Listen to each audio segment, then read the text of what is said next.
What if your coding AI assistant already knew your project's architecture, your preferred code style, and your team's naming conventions before you typed a single message? That's exactly what Claude Code's instructions and memory system gives you. In today's video, I'm going to show you how to set it up from scratch and use it to supercharge your development workflow. Let's get into it. Claude Code can remember context about your project in two ways. First, instructions. These are persistent file-based directives you write once and commit to your repo. Claude reads them automatically every session. Second, memory. Claude Code can store facts it learns during a session and recall them in future sessions. Think of it this way. Instructions are what you tell Claude before the conversation starts, and memory is what Claude learns as you work. Let me show you both. The most powerful instruction mechanism in Claude Code is the CLAUDE.md file.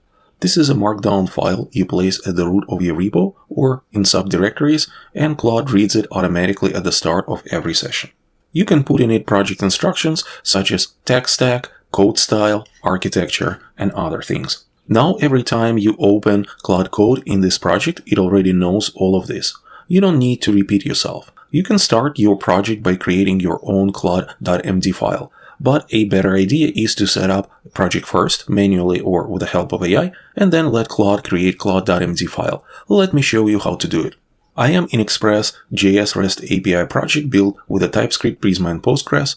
If you would like to know how it was created, please check out my video, Build a Type-Safe Express.js REST API with Prisma, TypeScript, and Postgres.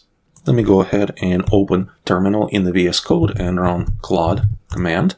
And I'm in a Claude REPL. So what we can do right now, since we have already an existing project, is to make Claude create us CLAUDE.md instructions file. We can do it with the command \init.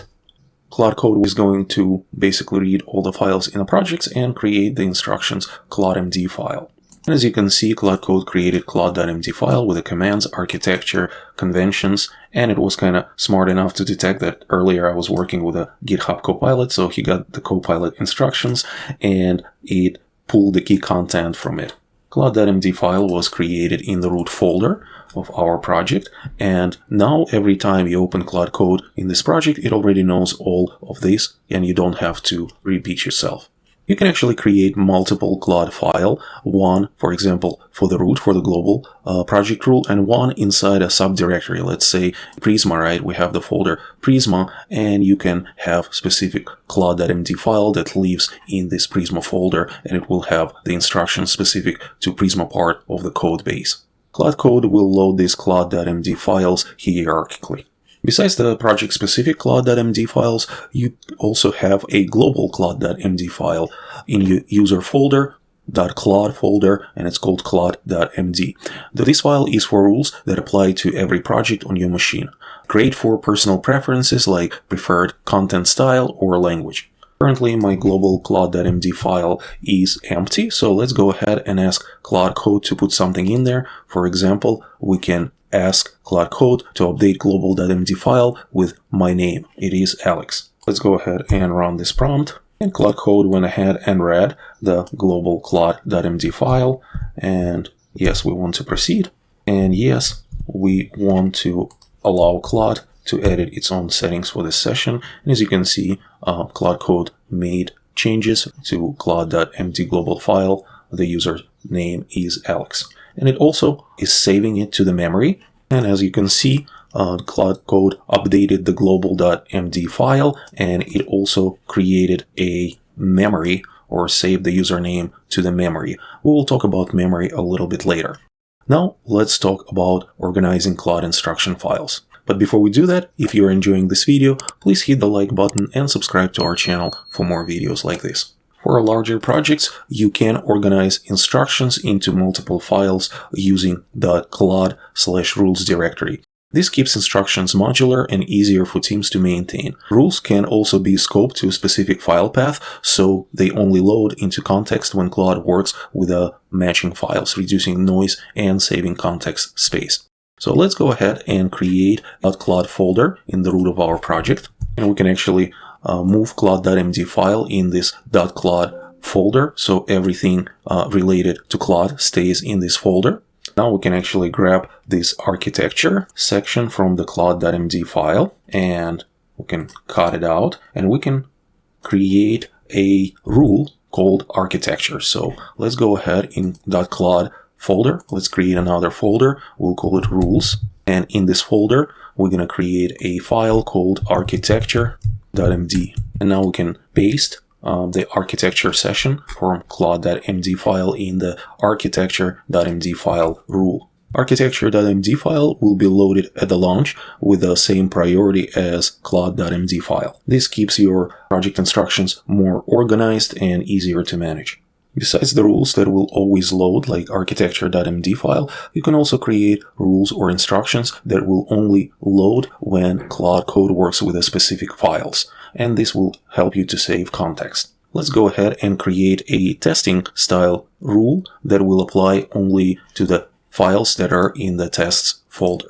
So in the rules folder, let's create another file, and we'll call it testing style.md. And in this file, we're gonna place this testing rule style guidelines. As it is right now, this testing style rule will load every time. But in order to make it load only for files that are in the test directory, we need to put a front matter, right? And this front matter, it has a path, and it is in a YAML kind of style, and it will tell Claude Code to only load these instructions when Claude Code is working in a test directories with the test files. Also, you can specify multiple patterns and use brace expansion to match multiple extensions in one pattern. For example, we can also create the following pattern, src, right? All the files with a TS or TSX extension.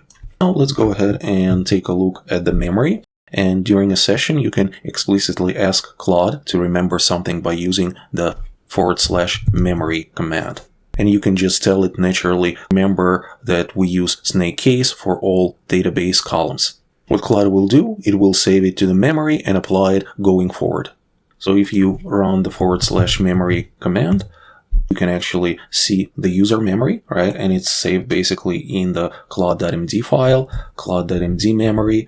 You have the rules, architecture.md, then you have a project memory, and you can open auto memory folder as well and inspect what is in that folder. And here, where it gets really powerful, Code will also proactively suggest saving things to memory when it detects a pattern. If you correct it 3 times on the same convention, it will offer to remember it. Also, an important note that the memory is personal to you. It is not shared with your team. For team-wide rules, you can use the Claude.md file committed to your repo, and it is the right tool to use for that. Since we configured Claude Code with the instructions, let's go ahead and take it for a ride. So here in the src folder, in the middleware, and you can see I have the error handler function where I'm just returning an error, and the message is internal server error. However, I would like to be a little more specific and access the message from the error, right? And if it exists, I can use that message to respond to the user, or if not, I can just return internal server error. However, in JavaScript, everything can be thrown as an error, so simply accessing message property is incorrect. So let's go ahead and ask Claude to create a getErrorMessage utility function and write tests for it. So I'm going to go ahead and prompt the Claude Code with the following: write a getErrorMessage utility function. You can put it in src utils folder. This function should accept an error and check what type error is, and correctly access message on the error and return it. Write tests for this function and put them in a separate file in the tests directory. So let's go ahead and hit enter. And Claude Code started working, and here that's where we can see if our testing style actually rules will load. So the Claude Code, when it writes the tests for this function. So it looks like Claude Code already created the function, which is kind of great. It asks us if we want to proceed, and we can just go ahead, yes, don't ask again. It looks like the Claude Code is done. It actually created the getErrorMessage function in src utils folder, and it used 4 cases, right? Error is instance, right? Then we can use .message property. If it's a string, return as is. Plain object with a string message property returns message, and anything else we have a default and unknown error occurred, or you can go in the file and basically update it to whatever you want to have as the default message. So let's go ahead and take a look in this utils folder, right? Get error message, and it looks pretty nice. And it also seems like Claude Code wrote quite a bit of tests to cover all edge cases, which is also good. Now we can go ahead and use this function in the error handling middleware. So we can right here type get error message, and then we can also import get error message. And now we can use the response from get error message, or if there is nothing, we can return internal server error. However, as we know, if we go to the function definition here, we do have a default return an unknown error occurred. You can actually update it to maybe internal server error or some other message, and then you don't really need to have this other option, right? Because this get error message always going to return a string. And that's how you can use Claude Code instructions to get consistent results every time you prompt Claude to write code. Now, let's talk about best practices. Keep CLAUDE.md focused. Don't dump your entire wiki in there. Use it as a table of contents and delegate to rule files. Version control everything. Commit Claude.md and your .claude directory rule files to Git so your whole team benefits. Audit your memory periodically. Run /memory command every few weeks and prune outdated entries. Stale memory can cause weird behavior. Use subdirectory Claude.md files for monorepos. Each package can have its own rules. Also, don't put secrets in Claude.md or rule files. There are plain text files in your repo. No API keys, no passwords. And remember, memory is machine local. If you switch computers or reinstall, your memory doesn't follow you. Back it up if it matters.